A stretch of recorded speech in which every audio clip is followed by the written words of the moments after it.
And so, again, welcome back.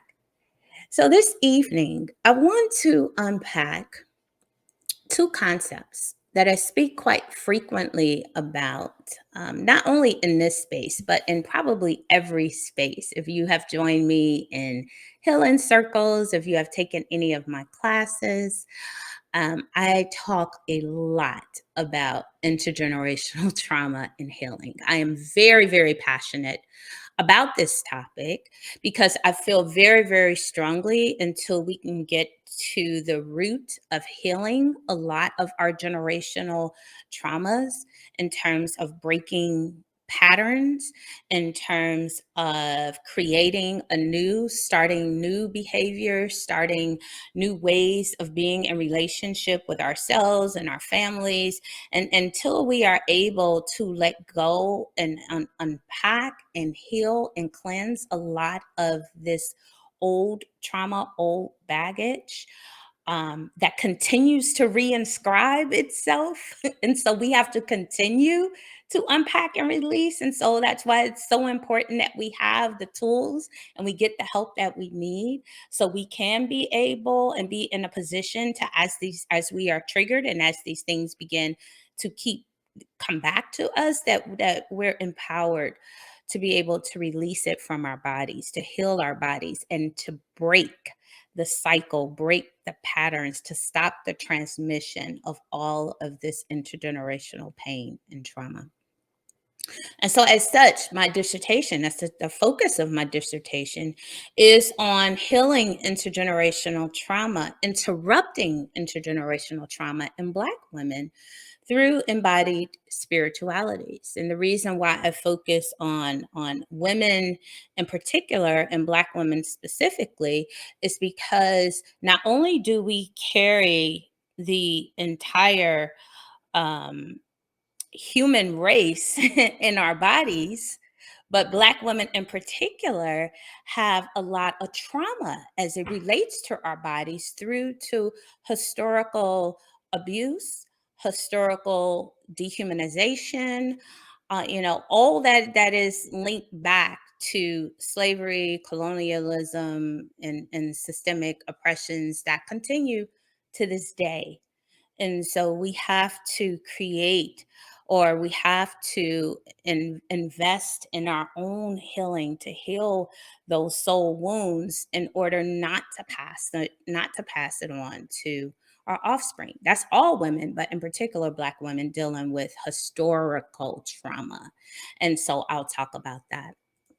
And so as a Black woman, I can, very confidently speak to how intergenerational trauma shows up in our bodies based upon the historical traumas that that are and were experienced by our mothers, our grandmothers, their mothers, and on down the line. And I'll start with just a really simple example. It's not simple in the aspect as it doesn't affect us. It's just simple in the aspect um, that it's just easy to talk about and easy to kind of relate to what I'm talking about when I say historical trauma and intergenerational trauma. So I'll start with the premise of our beauty, aesthetics, Black hair.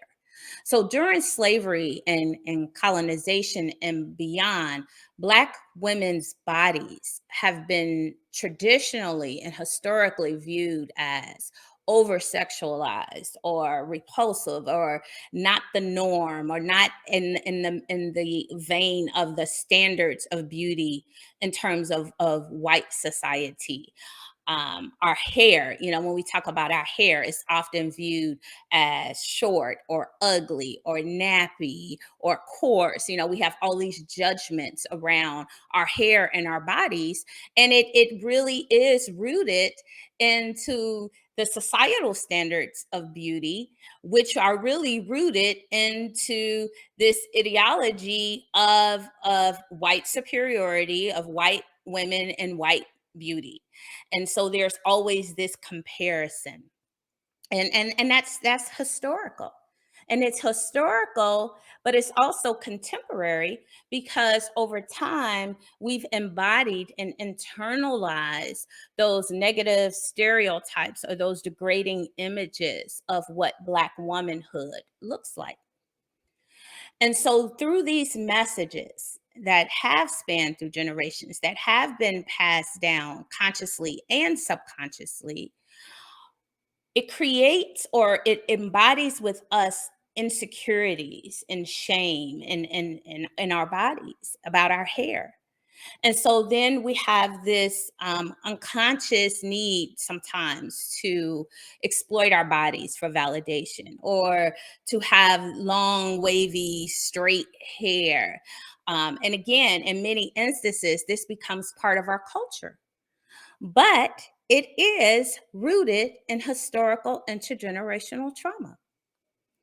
And so, if you grab the book, My Grandmother's Hands, and I think I alluded to this book in the last Wellness and Wisdom talk a couple of weeks ago, Rees Momenicum, he states that, and I say in quotes, unhealed trauma that gets transmitted and compounded through multiple families and generations begins to look like culture. And so let's dig deeper into this concept of intergenerational trauma.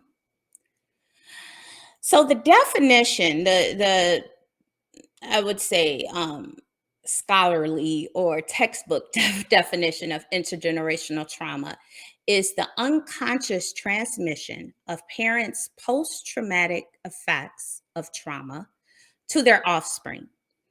And so there is growing evidence that supports theories which suggest that offspring are affected by parental trauma exposures that occur both before birth and possibly even prior to their conception, to children's conception. And so this is being proven and studied and researched now. So, as such, trauma retentions can be passed from one generation to the next as silent embodied experiences. And so, to break that down even further, in other words, our children may unknowingly live out their parents' trauma retentions through nonverbal, non conscious mechanisms like psychic memory, epigenetics, behavior modeling, and energy transmission without ever having direct exposure to the actual trauma event. Or it could be both and. So within their bodies, they can be carrying the trauma retentions of their parents, grandparents, and those who came before, along with having their own embodied trauma experiences.